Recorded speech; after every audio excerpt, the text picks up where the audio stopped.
Ya, maaf ya, ini harusnya Welcome to AE21. sebentar. Oh, ini kalau gitu jangan di slide ya, karena ini ada rekamannya. Kita begini aja ya.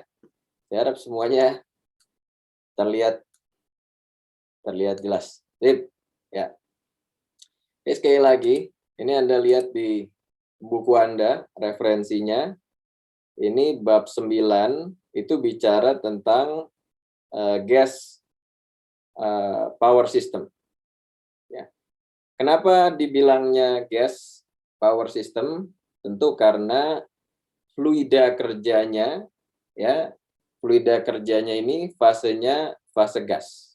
Karena itu dibilangnya gas power system. Nah, gas power system yang ada di buku Anda ini itu bahasnya 3 sebenarnya. Ya. Yang pertama dia bahas motor bensin. Ini saya pakai bahasa bengkel dulu ya, bahasa praktikal. Motor bensin, motor diesel, dan gas turbin. Ya. Tapi sekarang ordernya akan saya balik karena menurut saya untuk anak-anak AE gas turbin itu yang paling paling relevan. Karena gitu kita akan coba bahas gas turbin dulu. Nanti setelah bahas gas turbin, semoga kita ada waktu sisa untuk bahas motor bensin dan motor diesel. Ya, walaupun mungkin aplikasinya tidak seluas gas turbin kalau dia. Ya. Nah, tadi kan udah lihat gas turbin, ya. Nah, kalau kita buat masuk ke skematiknya, gas turbin ini kalau diidealisasikan,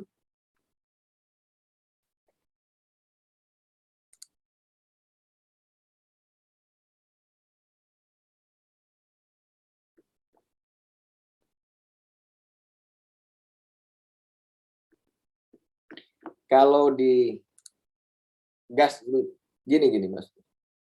Gas turbin ini sebenarnya prosesnya sangat rumit. Ya. Mana tadi contohnya? Contohnya ada di bawah. Ya, kita ambil contoh ini aja ya. Jadi ini prosesnya sebenarnya sangat rumit kalau buat propulsi pesawat. Jadi ada air masuk ya dari depan. Kemudian Anda lihat tuh kompresornya gede. Udaranya itu dimampatkan, tekanannya naik. Ya, tolong Anda fokus ke sebelah kiri aja, nggak usah fokus ke sebelah kanan. Ya, cuma fokus ke gambar skematiknya aja.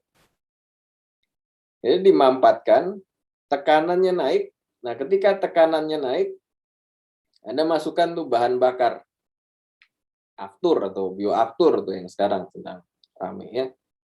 Nah, dia tentu punya energi yang melepaskan energi yang sangat besar ya. Tekanannya itu semakin naik. Nah, tekanan yang tinggi ini kemudian kita lewatkan turbin ya, menggerakkan sudut-sudut turbin supaya kita punya torsi. Nah, torsinya ini turbin yang di belakang. Ini kalau dia propeller, tentu dia akan ini ada di depannya ada propellernya gitu, ada baling-balingnya, gerakan baling-balingnya.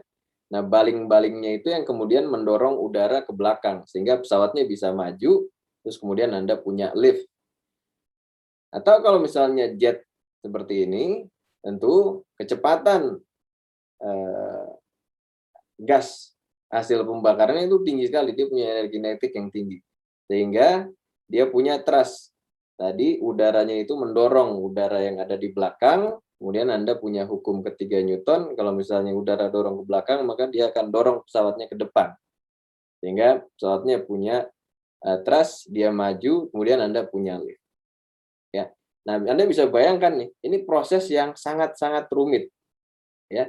Jadi udaranya masuk, ya, terus kemudian di sini berubah lah ya, dia berubah jadi turbulen, kemudian ada proses pembakaran. Proses pembakaran juga ini nggak bisa sembarangan.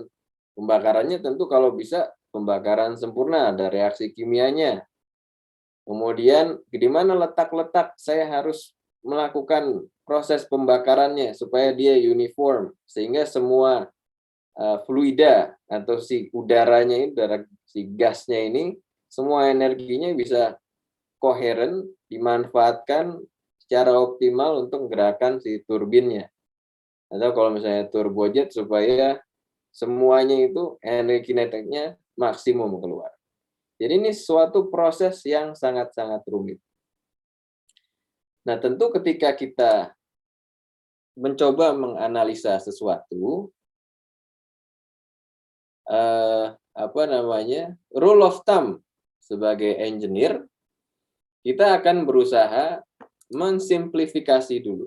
Ya, jadi kalau Anda punya suatu masalah, rumit masalahnya, yang Anda harus lakukan adalah, bisa tidak saya coba simplifikasi masalah ini jadi suatu masalah yang saya bisa kerjakan.